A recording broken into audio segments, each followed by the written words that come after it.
We know that Google is tracking us. We agree to it when we set up our phones. So we wanted to figure out what exactly Google is learning about us throughout the day.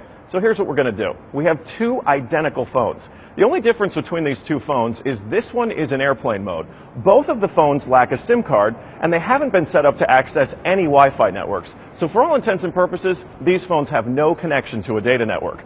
We're going to keep them with us throughout the day. And while I travel around DC, we're going to figure out just what Google is finding out about me. Our first stop, Sim's convenience store, just outside our Fox bureau, for a quick coffee. From there, we took a walk to the Capitol and took a quick walk around the Senate office buildings, and then decided to hop in a car and head around town. Hello. We're going to the Children's Hospital, please. To run our test, we had to do more than walk the block, so we took a tour around our nation's capital. First, due north to the Children's National Medical Center Hospital, then west to St. Albans School and the National Cathedral.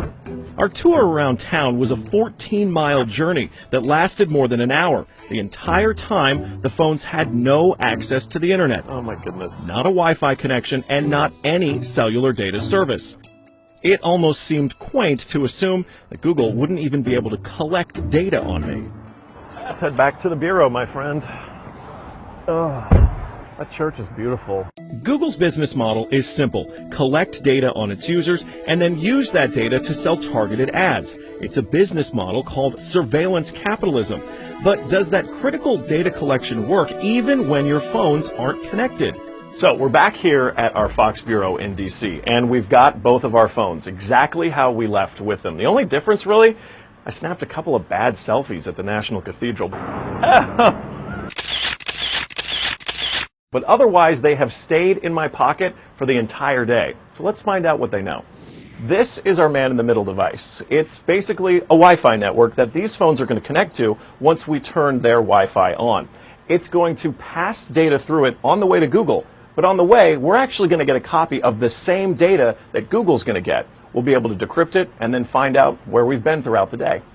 Within minutes, the numbers rolled in. The phone that wasn't on airplane mode registered more than 100 locations, 130 activities, and even 152 barometric readings. As soon as it hooked up to our Wi-Fi, it transmitted 300 kilobytes of data straight to Google. The phone even logged our exact locations, tracking us all around town, the Capitol, the hospital, the school, and the cathedral. Now you may notice what's missing here is the exact route that we took, but it got that data too. It knows when I got out of the car. The metadata has a time log down to the very second, tracking everything when they think that you're walking, riding, and yes, even getting out of the car. Okay, so you're thinking, this isn't a big deal, I'll just put my phone in airplane mode. Yeah, we thought of that too. This is the other phone that we had with us that no SIM card also remained in airplane mode the entire time.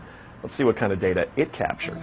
The phone with airplane mode activated actually logged more locations and activities than the other phone, and it also transferred hundreds of kilobytes of data to Google as soon as it was activated. The only thing that's missing from this map is our stop at the Children's Hospital, but it still knows we were there. There it is. Exiting vehicle, 100% accuracy. Through complicated user agreements and free software, Google gets users to sign away their privacy for nothing.